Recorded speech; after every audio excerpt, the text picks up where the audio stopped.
Hello, beautiful LinkedIn family. Thank you for joining us. I'm here with Evgeny Chayko, and we are going to talk all about how to automate to dominate and build sales systems that work. Welcome. Hey everyone. Thank Yeah. you, Laura, for giving me time. It's amazing meeting you. Uh, can't wait to bring the wisdom and Yeah. experience. Yeah. And So this originated because you and I had an amazing conversation about sales. We both did a lot of work in the real estate and mortgage community specifically, but you have a really awesome approach to sales that I thought everyone absolutely needs to hear about. So, can you tell us a little bit about how you got started building sales systems? absolutely. So thank you, Laura. So, Laura said, Eugene Chayko. As I said, I've started in corporate, worked for like majority of Fortune 50, 100, 500 companies, and I was like always questioning like how come that some companies are staying small while companies growing big to $1 billion, and then the answer was that majority of those companies have systems in place, right? So that's how I started my company, Might Center, 2013. It was like some just a side thing to begin with. So I said, I'm gonna innovate. We started with bootstrap financing, and in pretty much 7 years we become top cloud-based at posting solution. Nice. So yeah, so that was like, but thing is that we probably went against every single mainstream like advice that there is, like so we built everything ourselves, and then after 7 years, it like our growth was not just as where we wanted to be, so we kind of started looking into the systems and how can we do it, and then AI was catching up as well. So and now where we are now with and now I started Affinity in 2022 just because AI was there, and we kind of started more helping smaller businesses on the side. Because, for example, we work with brokers right now, and we find that 1 in 5 brokers are actually not using any platforms. So they're Mm, basically doing spreadsheets, WhatsApps, or just everything manual, right? Compared to where we talk to bigger companies, they're like fully like closed cycle systems, and so today I just kind of wanted to share some of the cool ideas how anybody, like, doesn't matter if you're like a sales agent or you're small broker, how you can take your business to the new level, and you don't have to invest millions of dollars into your system. And there are tools available that are basically give you that speed to lead, give you that speed. So the smaller business, have to be focusing on the speed of their business, right? Because that's what really. And then second focus have to be on designing the system that works without you.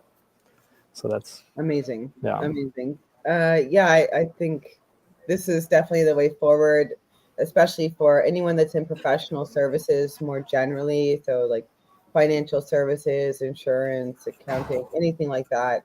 Like you're dead in the water without a consistent sales funnel. And I was even talking to some insurance brokers that stepped away from their business and then came back, and some of their clients' policies had lapsed, and they had come under some stress and sickness and even death. And they felt so bad that they weren't keeping in touch with their clients to make sure that some of these things, like their policies, were still active and like doing these regular touch points. And it can literally be like a life and death situation for some people, Yeah, and of course it is our livelihood, so we can't expect us as humans to have perfect follow-up. We need to leverage what we have in our hands now with technology to do that for us so that we can serve our clients better and feel good about the work we do.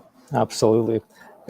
Just to add to that, right? So the majority of the problem comes from a design, like the system design. As I said, I've been coming with a software background on this side, but majority of agents would start as just, I'm going to build business around me, and that's where the problem comes in, because it's like a pilot building their own plane, which kind of makes sense. But if you really want to mass produce it, you want to grow your team, you want to scale, you got to build the plane and then train the pilots on your plane, right? Hmm. And then when it comes to follow up and AI, this is a big thing. I find people say, "Hey, AI is there, and he got to follow up," but the question, how, right? So, and have you seen that majority of like business owners right now, they're using multiple tools, something for phones, something else for invoicing, something for signing documents, right? So this is where inefficiency comes in, right? Having multiple tools without that are the separate tools. Do you find that there's no Yeah, like there's often a disconnect, disconnect? Yeah. a major disconnect. Like without the integrations, you're kind of dead in the water as well. Yeah, and integration, that's what takes time, like to integrate things together. I think it's that's what one of the time-consuming tools is how to make those tools work together, right? Even for myself, I have 5 or so different G Suite accounts. And Yeah, so something as simple as the calendars, yeah, just syncing the calendars, it's, yeah, you know, it's something where if you delay on these things, it's going to cause you so much more time wasting. And it could be the difference between saving 10 hours a week once you add all these types of things up. 100%. Yeah. So just to give you an example, with my center, we had 7 sales reps. We had their sales manager. We have client support with BDRs, and then, for example, our monthly bill on a dial pad and just call, just the telephony tools, it was close to like $1,200 a month. Seriously, right? And then then you add in email marketing campaigns with the MailChimp. That's another $400-$700, right? Mm-hmm. You blast a couple of campaigns at $700 a month. Then for the funnels for the websites building, we had Wix, we had WordPress, we had ClickFunnels. That's another $800. So a lot of ClickFunnels is expensive. It's a great tool, but then what we switched to was Go High Level, for example. And this is something I want to give at the end. We'll give you the links to the software that we used, that anybody can use. It's super easy to use. It doesn't cost you. It's like $100 a month. Yep. So by switching all that, like I would say, inventory of multiple apps, we just went on a Go High Level and replaced all these costs. I think it was close to like $3,000 a month with Go High Level, which was $97. Right. Amazing. So yeah. So first of all, you want to unify things rather than breaking things apart. You want to unify things that are on the same platform, that there's a zero integration. So you got to drive your sales and set your lead to speed and your. I want to dig in a little bit to SEO because I remember in 2018, 2017, 2019 at Matrix, we were spending almost $1 million a year on SEO. And at the time, that does sound crazy, but we were hitting almost $1 billion in sales. Yep. So it wasn't for nothing. But over time, it became almost untenable, where the lead cost would go from $80 per someone filling in the web form and converting that at a rate of 35 or 40% if we were on it like white on rice and had our systems tight, to becoming $200-$300 per lead. And then in the case of using, for instance, Meta instead of Google, those conversion rates went down significantly to like under 10%. So where are you at in SEO? Have things drastically changed? What are you doing to adapt? Yeah. And what do clients do? I like the SEO topic a lot. So SEO, like we had in my center, we had a POV, right? Which we say there's 3 components you got to automate in your business. And one of them was the traffic. So the SEO falls into the traffic component. So, and then with SEO, there's this stigma. Okay. There's going to be SEO guy calling you on the phone saying they can get you ranked in 6 months and so on. And there's a million ways they can do it. And one of the major ones, they would give you backlinks on a gazillion websites. Google will see that spike of the traffic to your domain and will start ranking you good. So what we did in my center was really funny, because we were trying to get traffic from one of our platforms, which was Kijiji. So, and we use we found SEO Surfer, and there's a link for that at the end of the presentation. We'll give you a link where you can get it. So what the SEO really is about, I think, and if you really want to drive value, it's creating the content, like contextual SEO.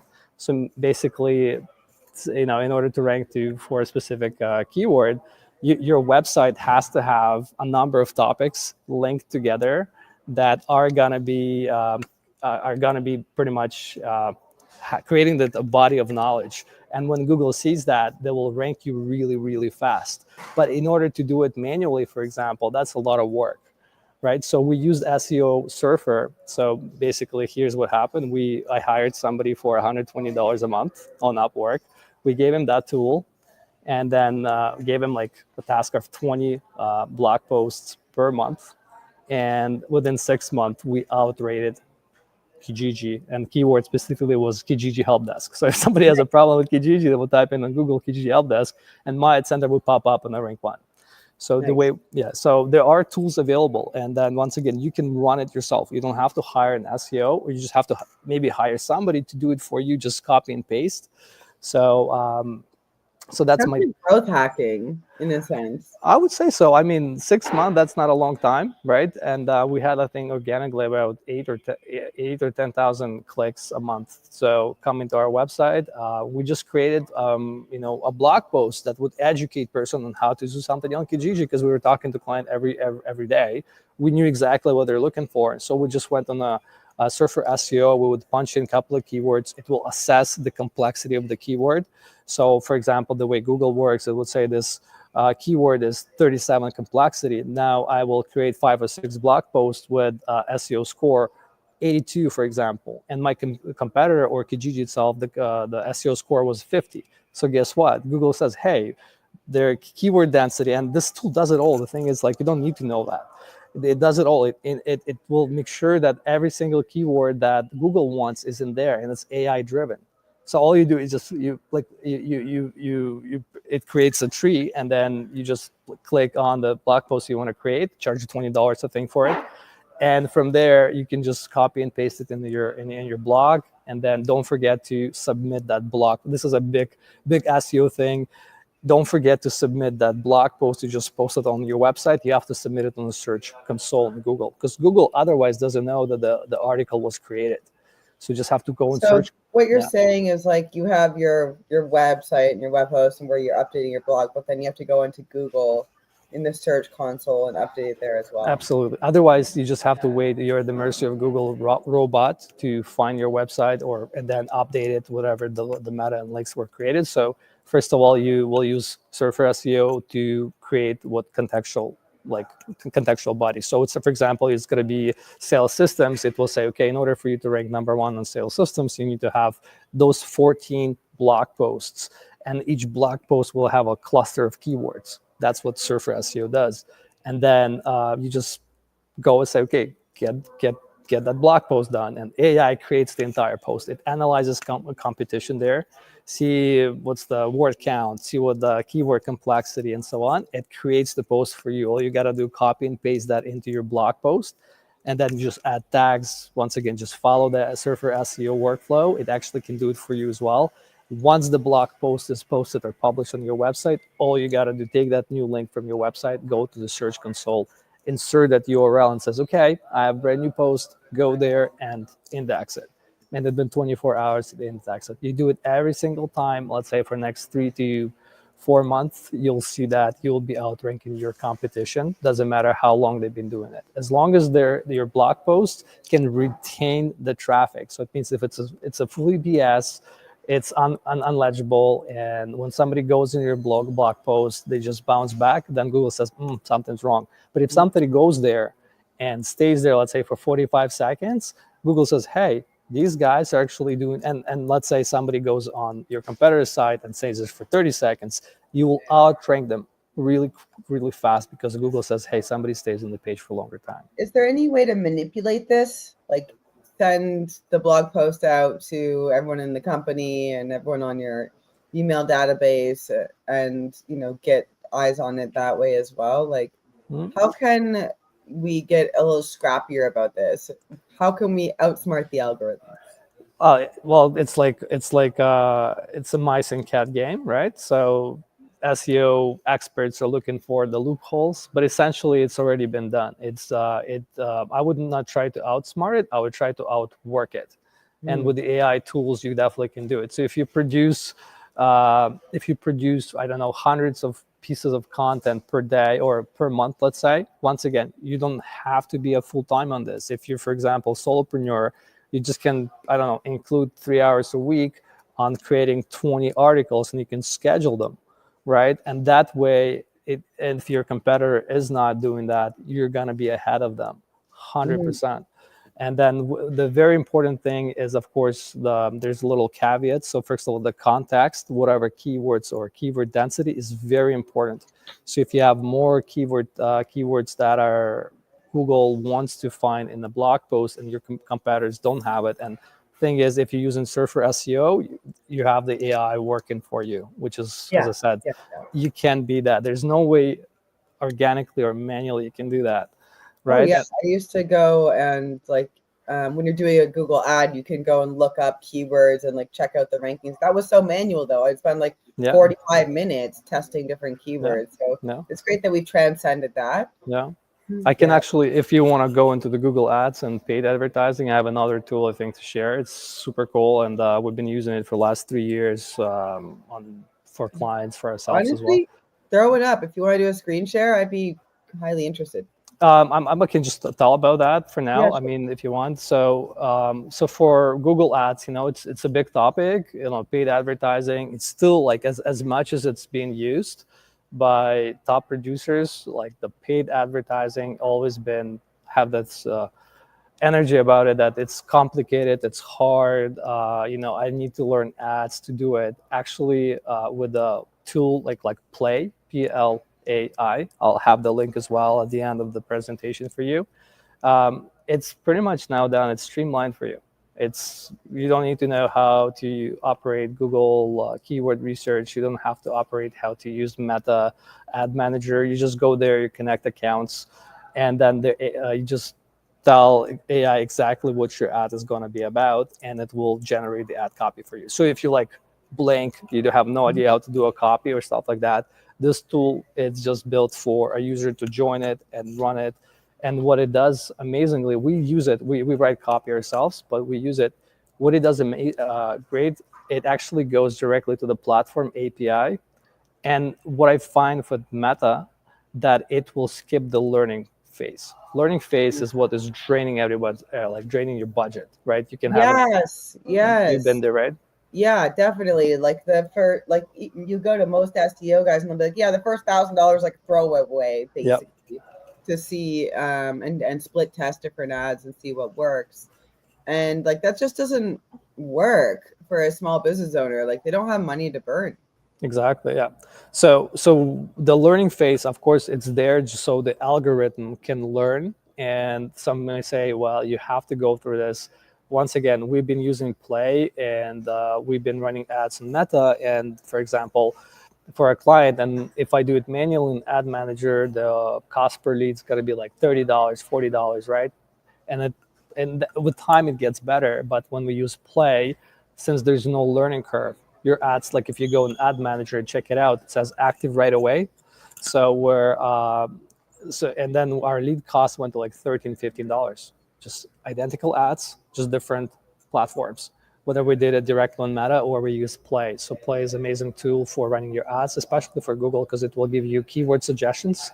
It will get right in there, so you can drag and drop. Like it says, okay, based on your description, what you're selling, those are the top keywords, and you can just drag and drop into the tool, and then it will estimate the costs. And what Play does amazing as well, it does optimization. So posting your ad or running your ad is great, but what happens is with time your ad might get the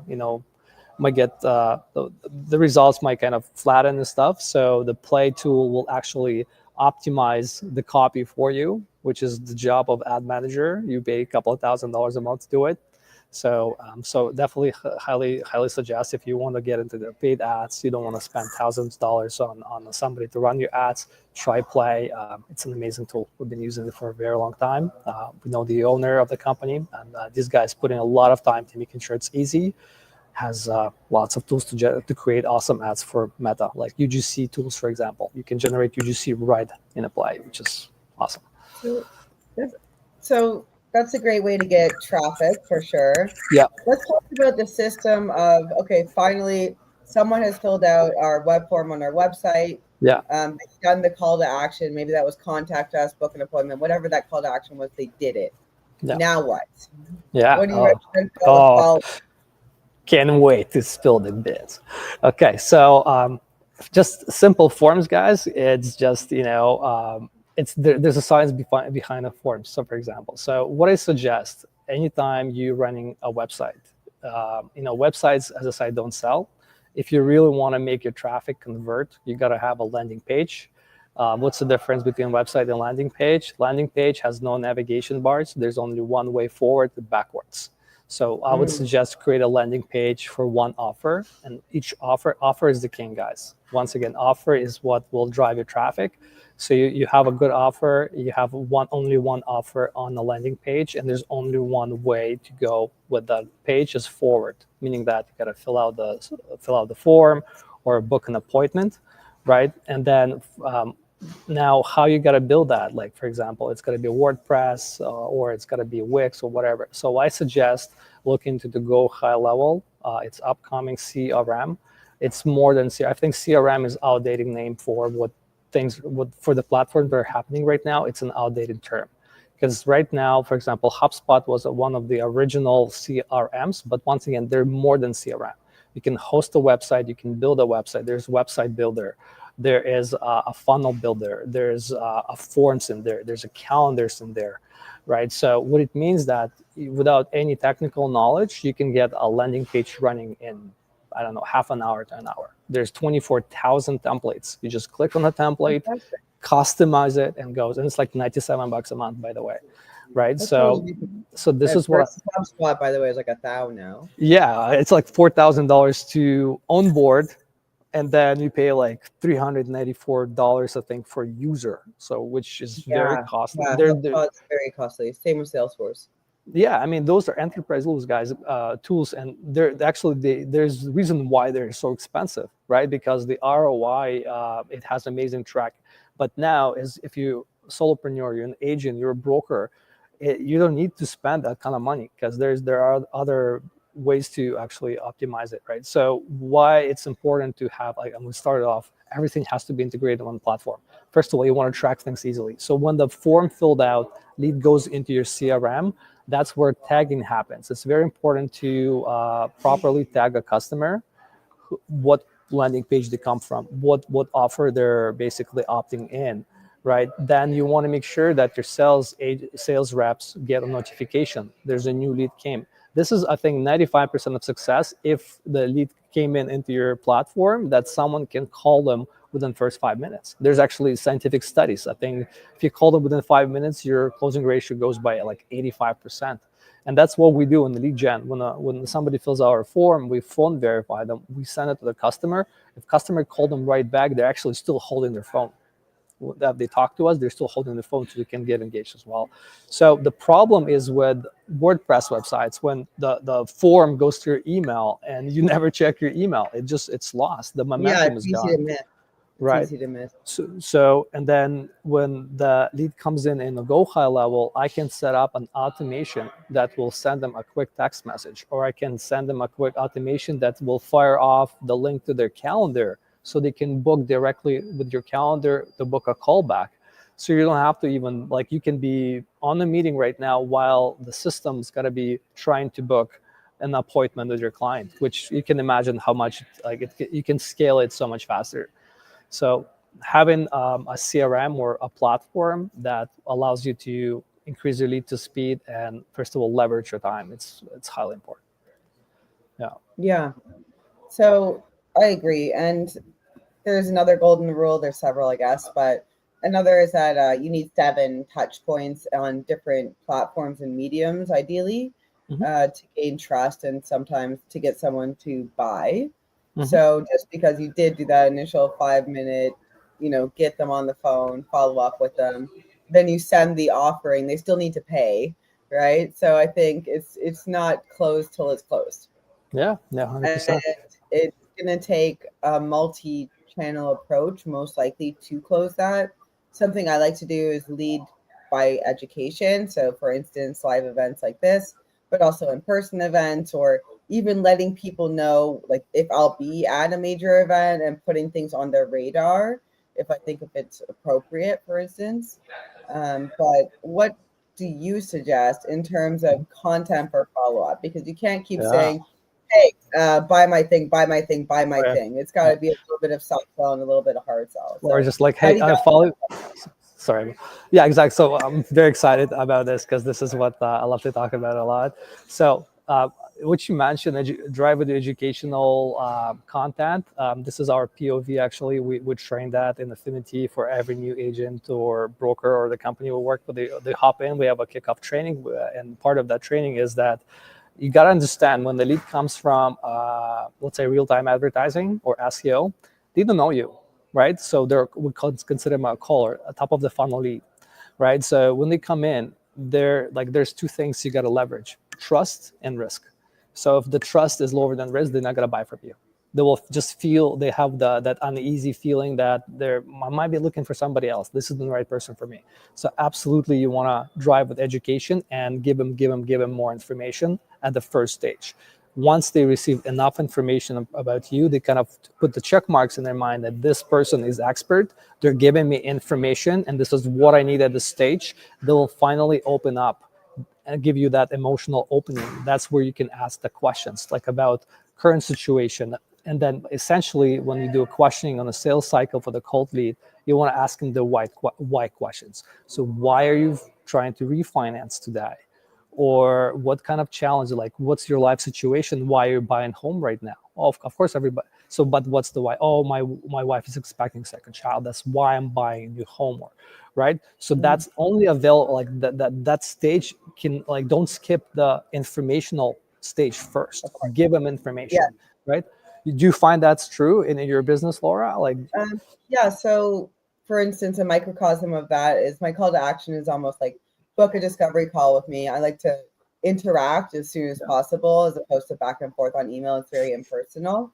100%. So during these discovery calls, the first thing I do is discover what can I know about them. So I'll set up the meeting like, hey, I'd like you to spend 3 or 4 minutes talking to me about what you've done in your past, what your goals are, what some of your challenges are now, and how you think we can work together. And then I'll follow up with sharing my background, but it gives me the opportunity to tailor my approach when I'm responding to their story. I can highlight elements of my past that more closely mirror elements of what they're going through to create 100%. more bonding and rapport. 100%. So just that to be said, I think we talked about it last week. So it's very important to have your story available.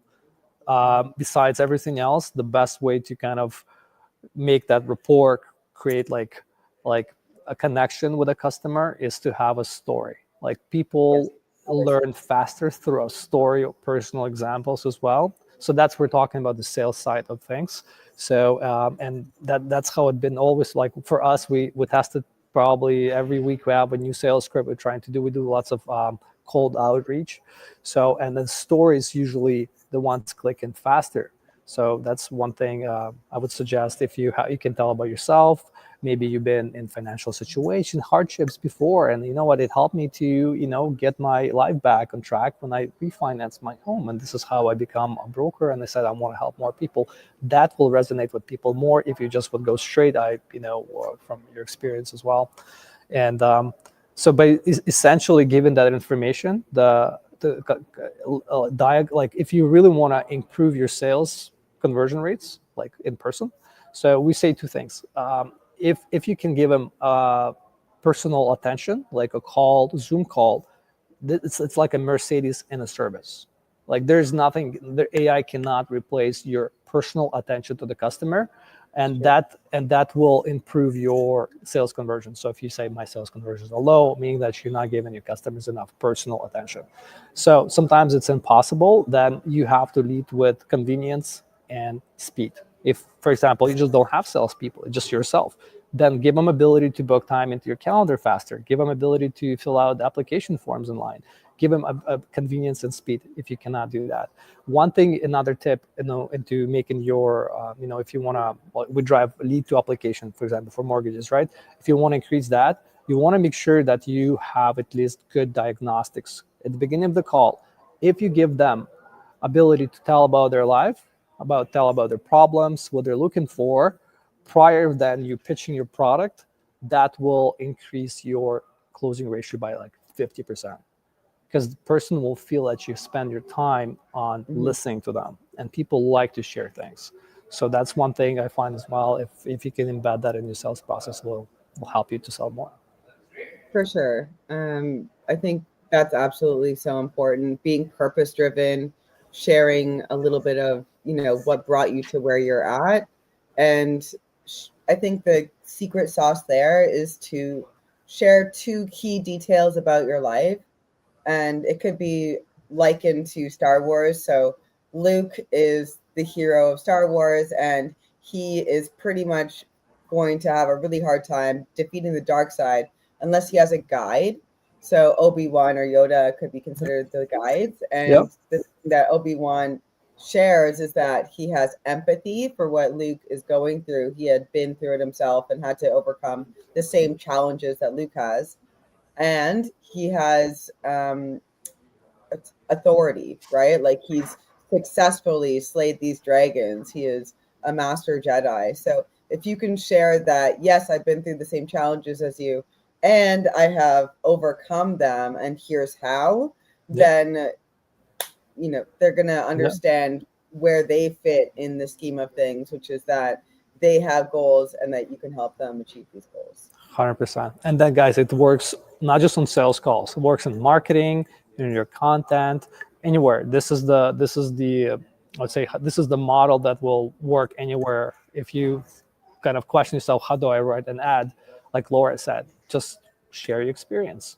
Share an experience, a third-party experience. Like, hey, this is Michael, and Michael, just got a new home 3 years ago, and then they have a second child now. Things got tough in Canada, right? His business, he's in construction business. It's not doing so well. You can put all that on the ad or in a sales pitch. Let's say, I help Michael. Oh, by the way, what you just told me exactly what my customer Michael went through. And you can give the whole situation really fast, the concept of you helping them, and he's fighting against the system or the financial difficulty, and then how you, the Yoda, came in and helped Michael. And then, of course, they will impersonify Michael internally, that they are Michael. So using a third-party stories is very, very powerful, and always it gives you credibility, gives you like ability of success that you can drive somebody to success as well. Right. So let's talk about that. So another really great way to sort of keep your email campaigns alive is to share customer testimonials. I think a lot of people are overly shy to ask their customers for testimonials, but they're missing a massive opportunity by doing so.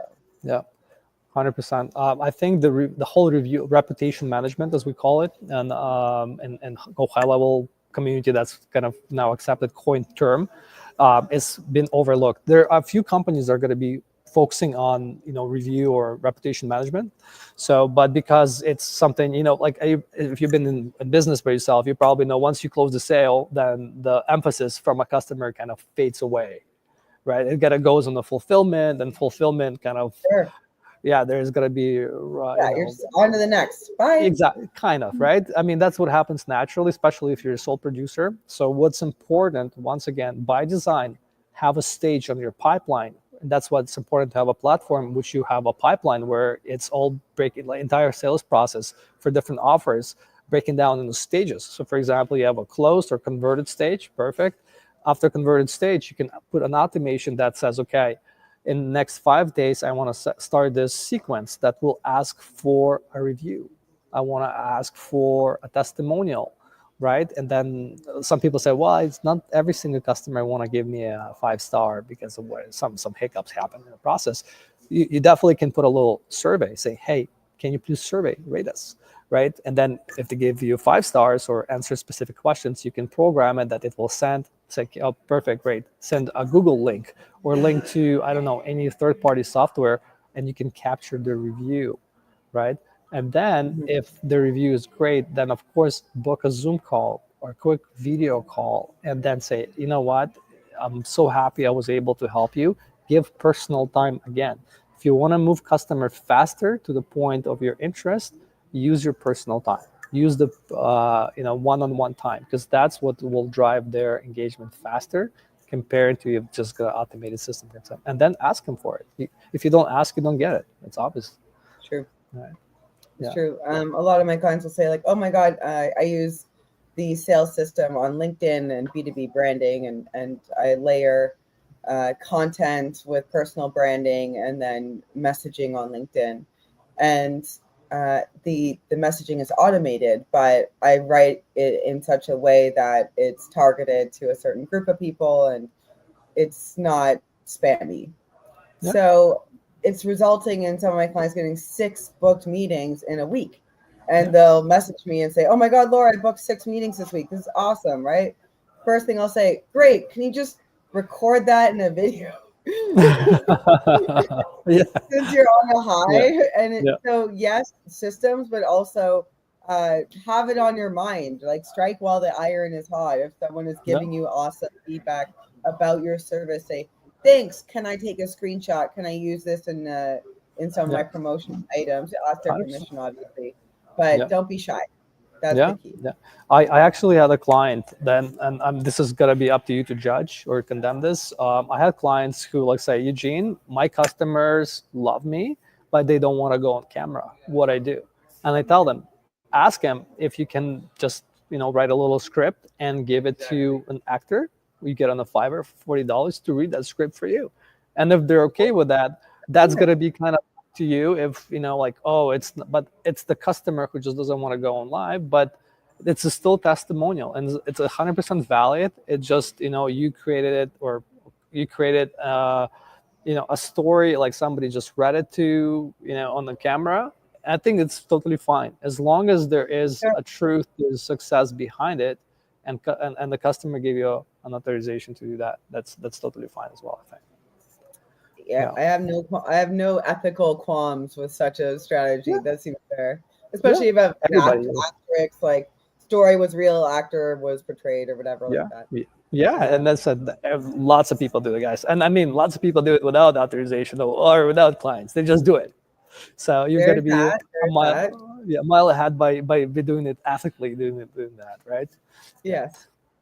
Instagram weight loss supplements. I'm looking at you. So, so many fake reviews on stuff like that. Exactly. It's Yeah. nuts. So, Just speaking of systems and the multi-channel approach, what channel do you think is most effective for converting clients? Because I feel like there's so much noise in the email inbox, and yeah, there's no shortage of noise in a LinkedIn DM as well. yeah, For me, I find trying to get people, I think a text message, honestly, like getting people on my WhatsApp or a text message is yeah, probably the most solid form of communication in a sense, because I find like a phone call can almost be too intrusive. Like if it wasn't a prearranged phone call, yeah. people don't want to be like kind of caught off guard with the phone call anymore, especially the Gen Z Mhm. population. I think Millennial and Gen X are more open to random phone calls, especially if it's friendly fire, like someone you'd like to hear from. But I think text is my favorite of all the platforms. What about yourself? Yeah. So that's a great point. This is once again falls in our POV under traffic. So we have paid ads, SEO, and direct outreach. This is what we call direct outreach. So once again, the fastest time if you want to really like you want to grow your business, of course, it's I would say direct calling. Direct calling is way to go. Like you pick up your phone. That's how we've been growing Myatt Center. This is how we've been growing Affinity. You can choose your customer exactly. Once you like when you're doing any outreach systems, people say, okay, just automate it right away. You cannot automate system without recipe. It's a very important thing. If you think you can just write something and then go test it, and if you haven't done it yourself from A to Z, the full cycle, it's going to be very hard to find a winning recipe. So you got to do it yourself. So the phone calls will allow you to create scripts, messages. You're in a person on the phone. You know exactly how they react. So if you really want to build a recipe, know exactly what to say, see how those things will react with people, phones are the way to go. Now, Are emails you talking and about like cold outreach yeah, or lukewarm? no, I'd say call, just pick up, like to scrape the numbers and give them a call. Like this is if you really want to learn your recipe, like how to close business fast. True. And I think every single business out there should have a direct manual way of making business. Let's say you're just starting out, you don't have money for paid ads, That's true. or even you have money for paid ads, but you never run paid ads. You got to spend what, $20,000 in paid ads to figure out the recipe? Too expensive. Just get on the phones, kind of dial in your script, dial in your message, see how people react to it. If you make calls and you convert 30% of your cold calls into appointments, you got something. Now you can take that and put it on other mediums like social media, right? So on. So we've been fighting with emails. Emails kind of been challenging for us just because probably we didn't put enough time to it. But what I find recently worked really well is LinkedIn. So LinkedIn's going to be my probably favorite platform where to outreach to people. Why? Because you can do it manually. You can just sit there at night and send connects and connect with people. People are on LinkedIn are very engaging. Like I find I booked like my high ticket appointments through LinkedIn, right? So we started using Dripify because we know recipe, we know what to say. We used second stage from manual outreach would be auto, or more automated outreach. So Dripify was one of the platforms we used. It's like $57.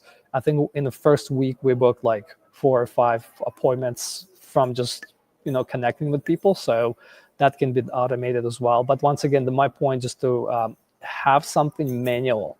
If you really want to grow business fast, have something that you can, whether it's cold calling, direct outreach, maybe your business, you get lots of business from Instagram or organically. Find a way to reach out to people on Instagram, just manually, and then find a way. Once it works, you dialed in your message. Find a way to automate, not the other way around, because you might be doing it automatically and like, oh, it doesn't work for me. I don't know why it's not working for me, because it hasn't been done manually. You don't know what works and what doesn't work. And you get that impression that whatever my efforts are, automatically, they just don't work. How other people do it and I don't. One of my clients gets so many appointments from Instagram. Like anyone that comments, anyone that likes her post, she's in their DMs requesting an appointment. And like, if you don't ask, you don't get, really, right? It's like, hey, I see you like my content. What do you like about it? Let's talk. Do you want to do content that looks like mine? Yeah, 100%. What brought you here? So I think that's a lot of a missed opportunity as well, is more meaningfully and strategically engaging with people that are already warm leads, that are already engaging with your content and in your network. Yeah. And just to kind of mention that, I find that if you don't have a follow-up, or what we call in affinity, we don't have a frequency. And this was funny experiment we did. We had a point at some point where we said, okay, what we're gonna do, we had 1,000 contacts for highly sophisticated markets. And then we decided, okay, we're gonna give them a call, like call all these leads, right? And then we had few agents calling 1,000 contacts, and then closing ratios were really low. What we did after, we took that 1,000, we separated in 5 or okay, just for simplicity, we separate in 10 groups of 100. And then we would say, okay, call that 100 4 or 5 times. 4 or 5 times, basically, rather than calling them once. And then we saw the conversion rates were much, much higher. And then it came to a conclusion that by you having a higher frequency, so you don't have to have a huge audience to be successful. What you have to do is you have to have higher frequency with a shorter audience in order to be successful. So people will know you. You call them 3 times, you think, oh my God, he told me no already. I'm not going to call him again. They don't even know you. But subconsciously, they already know that I already talked to this guy and they have something to offer. And if you got to be smart and you got to work on your recipe, which is going to be your sales narrative and sales script, you will be able to come up with different angles. And finding that right narrative or angle will work really well. And then once you know it works well, you can apply it. So my idea is on follow up as well. Stick with the frequency. Don't spread yourself thin. Thin on the surface, but try to be more engaging with the same person. And of course, like go high level. For example, what I love about that, we would build multiple stages for the lead. So if the lead came in, for example, on we call it a lead activation stage. Somebody opt in for your form, the fell on your on your CRM. Then you need to have just simple, maybe 16 step. Think about that, 16 touch points for that client to get him respond to your message. Doesn't matter if it's a cold email, right? My wife is in the coaching business.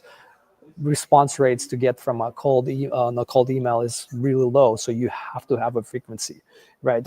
Once they respond to your email, they have to be moved to another stage now. Now you got to be starting start to engage with them and try to maybe finally ask for call to action, right? Prior engagement, if you will ask him for call to action, you will not be successful. Same in the sales call. Like the lead came in, you try and, like, this is what we do phone verification for. We try to see that lead is actually a live person, right? And then once they respond to you, then you can move them to the next step, and from respond it can be booked an appointment. And once you book an appointment, for example, if you're a mortgage broker, if you do one step or two step calls, whatever you do, then next step is what? Application process. So you send them the application links. How many times do you think a rep will call them, text them, send them LinkedIn? I would say 3-4 times. And usually just it's a single channel. What Laura, you mentioned before, multi or omni-channel approach is the way to go, right? They talk to you. If you're a mortgage broker, insurance agent, you add them on LinkedIn right away. That's another communication channel. They connect, they accept your connection. You can send emails now. So you do text message, you do email, right? Then if, for example, if they opt in your, Facebook Meta form, right? Meta forms right now allow you to automatically send them a message on their messenger, right? Nice. There's a little checkbox. Do you want to say yes? Why? Because Facebook doesn't allow cold DMs on Messenger, but if they fill out the form and you send that message to them, they're in, exactly. And now they back in the day it was 72 hours. So you only have 72 hours to talk to them before they will close down the channel. Yeah, so now it's 5 days. Nice. 5 or 7 days. So that will allow you to, first of all, have another point of follow-up. And the Go High Level, for example, you can set it up to do to do holes. All good. I just went through 3 days of sick days, so. Oh yeah, we've all been there. Finally on the other side of that. Yeah, that's awesome. Yeah, I didn't know that about Meta. That's a really good update there. So I guess to wrap it up, what do you think is? I know that people can do this really on any budget, but at some point you're going to have to spend a little bit on the system. So what do you think is like a minimum viable budget if you're going to bootstrap? Like I would say like the essentials would be like Go High Level, Dripify. Like if you're doing a skeleton crew of systems, I would say if you were just spending something like $300 or $400 a month, you should have every system that you need, not including the things that you already have going on. Like for me, I'm a little more robust. I have things like StreamYard, which is doing this LinkedIn Live right now. That's like $6 a month.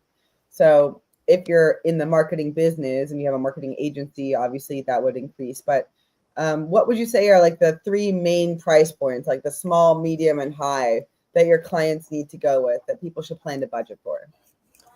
So first thing you got to get a platform. Before traffic, before engagement, get a platform, because you probably, like if you've been operating your business for some time or if it's a brand new for you, get on the platform, and it's $97 a month. So it's US, and there's going to be some usage costs. Okay, you're $150 a month, let's say, all for all. Yeah. What you can do is this, we call database reactivation. So you have a Go High Level. There's a robust community online that you can pretty much ask any question. You can go there, and it's going to be a gazillion people who are willing to help you for free or for a very small fee, which is great.